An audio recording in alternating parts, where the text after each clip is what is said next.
on YouTube, where the past comes alive. Brian's knife showcasing them vintage pocket knives. Every blade tells a story, rusty but grand.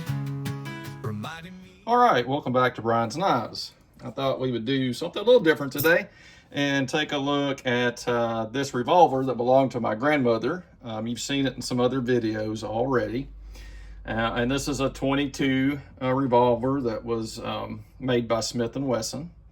She had this gun for as long as I can remember. Her joke was, make sure and knock on the door if you come in here at night. If I don't know that you're coming, because I'm going to aim at that door and start pulling the trigger. So anyway, and knowing my granny as I did, she would probably been so nervous she could have never hit anything with it anyway. But it's a great shooting gun, very well made. I think I dated it. I forgot if it was like mid-60s or so, roughly.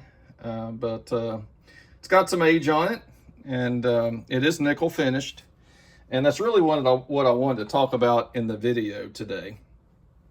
So I was taking a good look at this gun when I had it out for some shorts and stuff that I've done recently, and it just wasn't really very shiny. And so I wanted to see if I couldn't shine it up, but I also knew that since it was nickel finished, that you have to be careful what you put on the gun, because you can definitely strip the nickel right off of it. And we definitely don't want to do that, especially not to this gun. So I did some research, and a couple of things I found out, which doesn't surprise me too much. Anything with ammonia in it, you want to stay away from for sure. Hops number 9. Some people would say, you could use it sparingly if you wiped it right off the gun. But it seems to be the case that, if you soak that gun in hops, or it spent any time on that gun finish at all, it would soften up the nickel finish on it. So I didn't want to do that. And so I kept looking, and some people were using either flits, which, I have on hand for other things, or I think it's... what's that? Is it Mag's aluminum polish or whatever it is? A lot of you knife guys have that as well. In the end, I think, probably there's quite a few polishes that would probably work. But I went with flits because I've used that product a lot, not only on knives, but old typewriters and different things. And so I've got some experience with it over time.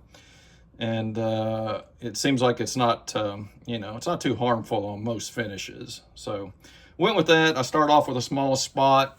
I did some cleaning on it with the polish just to make sure everything looked good. And it seemed to work very well. So I probably could spend a little bit more time on the gun than I have. But this was kind of a first attempt, and it's probably not going to show great on camera, honestly.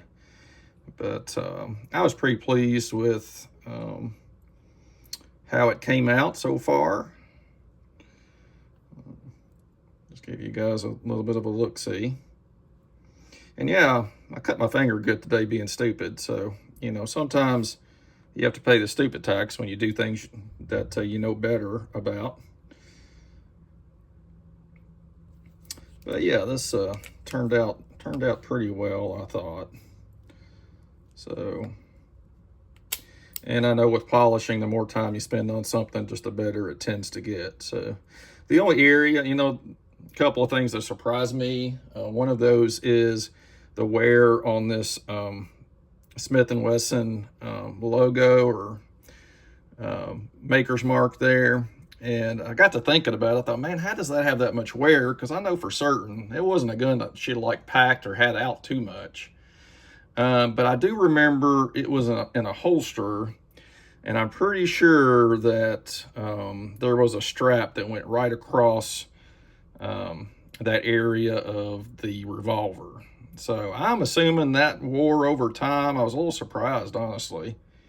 But that's the only thing I can think of was some kind of holster wear that did that. And then even the nickel in this flat area here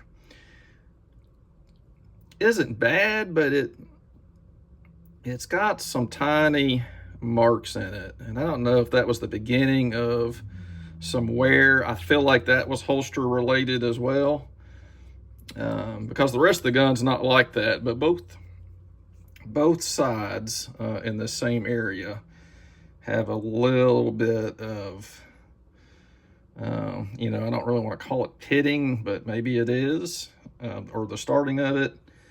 But anyway, it's pretty minor. It's not anything I'm going to be worried about necessarily. But so yeah, I wouldn't be afraid if you do have a nickel-plated gun to use flits on it. That seemed to work pretty well for me.